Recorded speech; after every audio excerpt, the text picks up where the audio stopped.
1,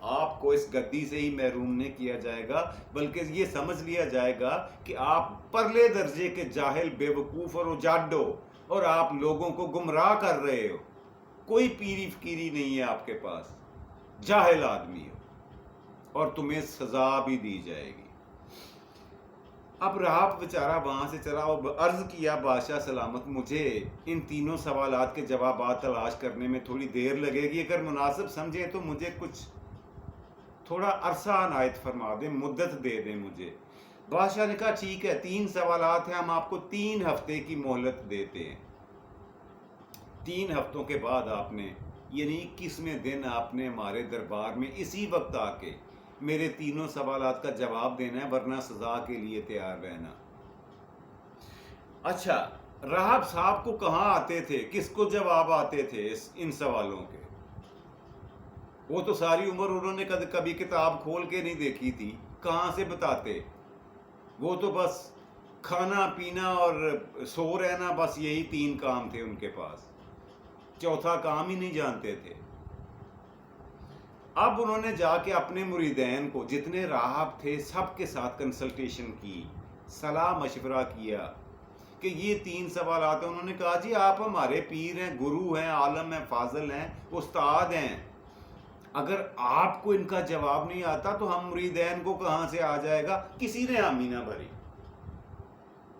اب کیا ہوا کہ راہب صاحب کی دن کی نیند اور رات کی نیند اور دن کا چین دونوں رفو چکر ہو گئے، نہ کھانے کو دل کرتا، نہ سونے کو، نہ بیٹھنے کو، نہ چلنے کو۔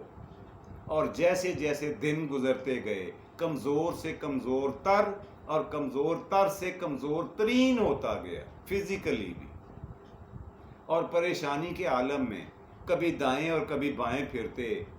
اور بہت شروع میں تو بہت سوچا، بہت ذہن لڑایا کہ میں ان سوالوں کا جواب تلاش کرنے کی کوشش کروں، لیکن ان کی یہ پریکٹس، ان کی یہ کوشش چارہ گر ثابت نہ ہوئی، فضول ثابت ہوئی۔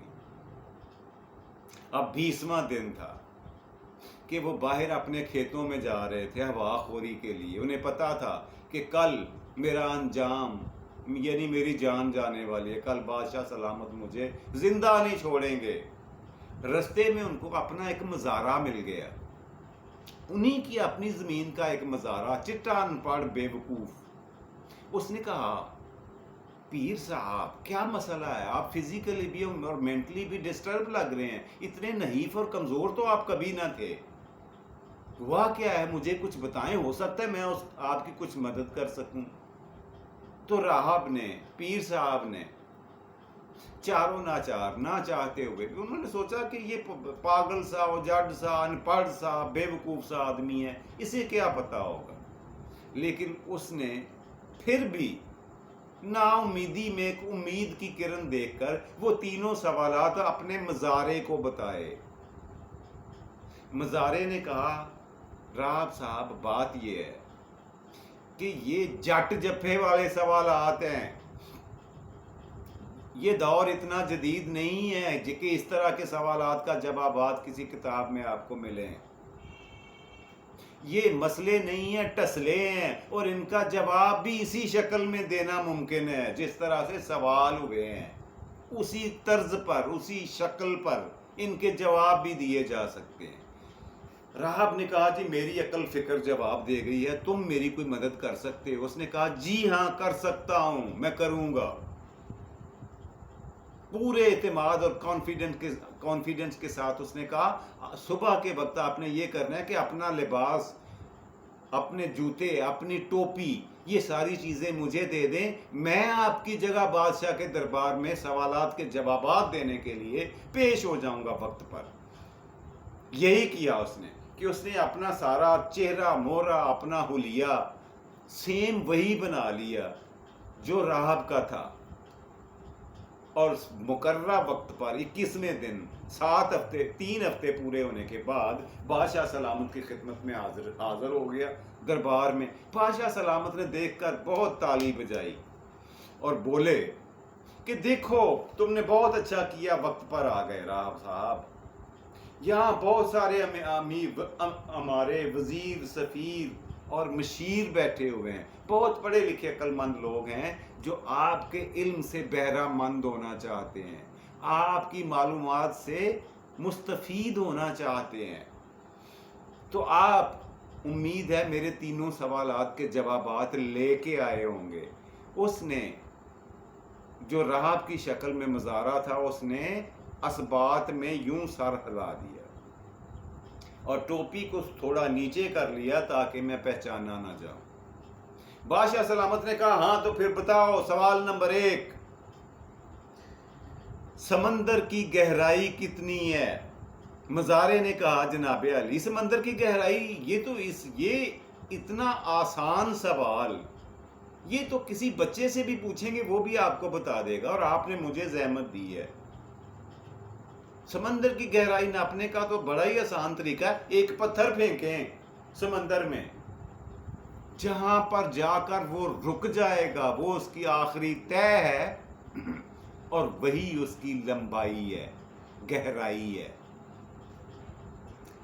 بادشاہ سلامت کی بات کچھ پلے پڑی نہیں، لیکن اس نے سوچا چلو ٹھیک ہی ہے، یہی جواب بنتا ہوگا۔ اس نے کہا دیکھو سوال نمبر 2 یہ ہے کہ میں اپنے گھوڑے پہ بیٹھ کر اگر پوری دنیا کا چکر لگانا چاہوں تو کتنا عرصہ، کتنا وقت، کتنا ٹائم مجھے لگے گا؟ اس نے کہا یہ منحصر ہے بادشاہ سلامت، یہ ڈیپینڈ کرتا ہے کہ آپ کا گھوڑا کتنی تیز چل سکتا ہے، اس کی سپیڈ کیا ہوگی۔ اگر آپ کا گھوڑا زمین کی رفتار کے مطابق چلے، سورج کے گرد اتنی تیزی سے گھومے جس طرح سے زمین گھومتی ہے، تو آپ کو دنیا کا چکر لگانے کے لیے، پوری دنیا کا چکر لگانے کے لیے ٹھیک 24 گھنٹے لگیں گے۔ دربار میں بیٹھے ہوئے ہر بندے نے تالیاں بجا کر داد دی اور اس کو بولا بالکل ٹھیک ہے، اس نے صحیح جواب دیا ہے۔ اور اب ہمارا تیسرا اور آخری سوال بھی سنو، اس میں if اگر مگر نہیں کہنا، if بٹ نہیں لگانا، ایکوریٹ جواب دینا ہے تم نے۔ یہ بتاؤ زمین سے آسمان تک کا فاصلہ کتنا ہے؟ اس نے بے دھڑک ہو کر کہا بادشاہ سلامت یہ بہت ہی آسان سوال ہے، یہ تو میرے بچوں کو بھی پتا ہے، میرے نوکروں کو بھی پتا ہے۔ اس سوال کا جواب آپ نے یہ پوچھا ہے کہ زمین سے آسمان کا فاصلہ کتنا ہے، تو نوٹ فرما لیں سارے لوگ، زمین سے آسمان کا فاصلہ 42 کروڑ 13 لاکھ 12,360 میٹر اور 6 فٹ اور 3 انچ ہے۔ اس نے کہا تم اتنے اعتماد کے ساتھ کیسے کہہ سکتے ہو؟ اس نے کہا جی یہ ہے ہی اتنا جتنا میں نے آپ کو بتا دی ہے۔ اگر آپ کنفرمیشن کرنا چاہیں تو ایک بہت بڑا ایک لمبا سا فیتا بنائیں، اپنے 2 بندوں سے کہیں کہ ناپ کر دیکھ لیں، اگر فرق ہو میری بتائی ہوئی اور میرے بتائے ہوئے جواب میں اور آپ کی پیمائش میں اگر فرق نکل آئے 1 انچ کا بھی، تو میری گردن حاضر ہے، اور اگر اتنا ہی ہو تو میں انعام کا مستحق ہوں۔ اب کون ناپے، کنفرمیشن کون کرے؟ بادشاہ کو چاروں ناچار اس جواب کو بھی تسلیم کرنا پڑا، اور اس نے خوش ہو کر یہ کہا کہ ہم آپ کو منہ مانگا انعام دیں گے اگر آپ یہ بتا دیں کہ اس وقت میرے ذہن میں کیا ہے، میں کیا سوچ رہا ہوں۔ اب اس نے مزارے نے کہا بادشاہ سلامت یہ مجھے پتہ ہے آپ کیا سوچ رہے ہیں، لیکن یہ بھی جان لیں کہ آپ جو بھی سوچ رہے ہیں نا وہ غلط ہے، آپ غلطی پر ہیں۔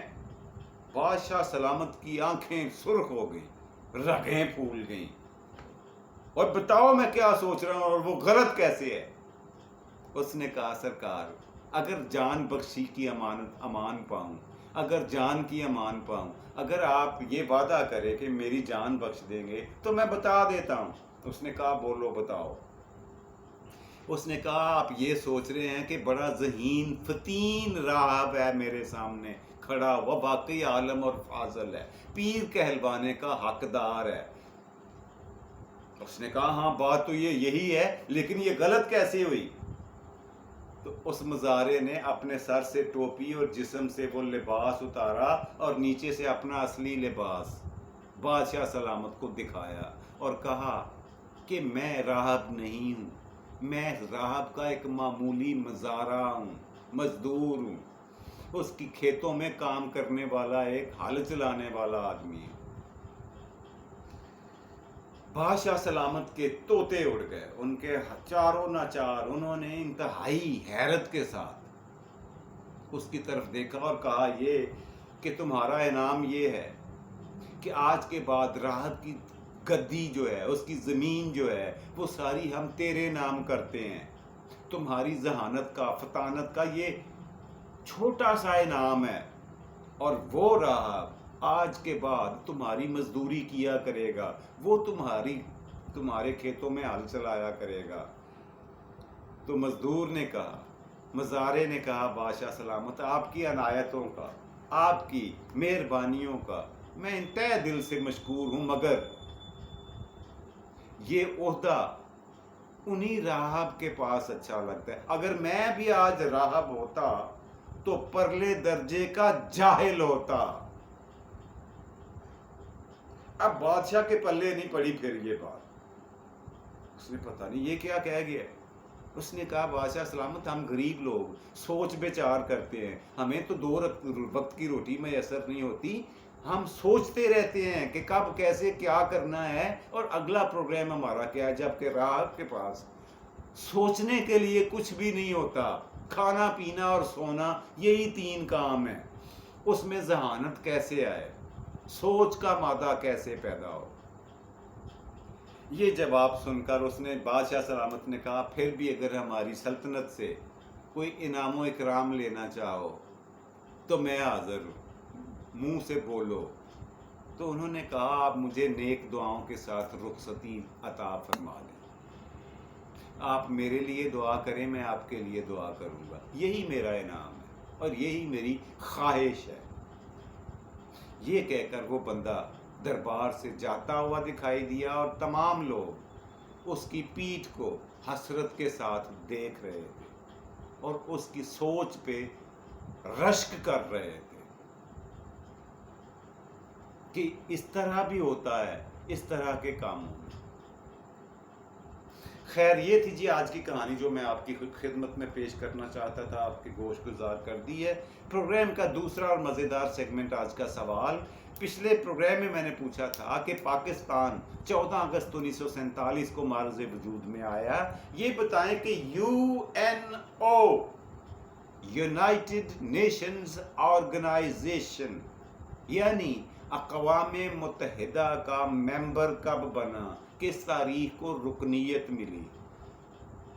یہ تقریباً پاکستان کے معرض وجود میں آنے کے بعد 1.5 مہینہ بعد کی بات ہے، 30 ستمبر 1947، 30 سپتمبر 1947 یہ تھی جی تاریخ۔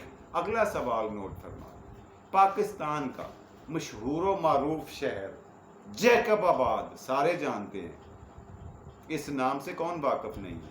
بہت مشہور شہر ہے پاکستان کا جیکب آباد، اور گرمی کے لحاظ سے بڑا مشہور ہے، وہاں بڑی گرمی پڑتی ہے۔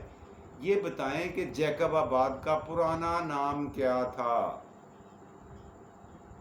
جی یہ رہا آج کا سوال، اور پروگرام کا تیسرا اور آخری سیگمنٹ آپ کی خدمت میں پیش کرتا ہوں، وہ ہے آج کا شعر۔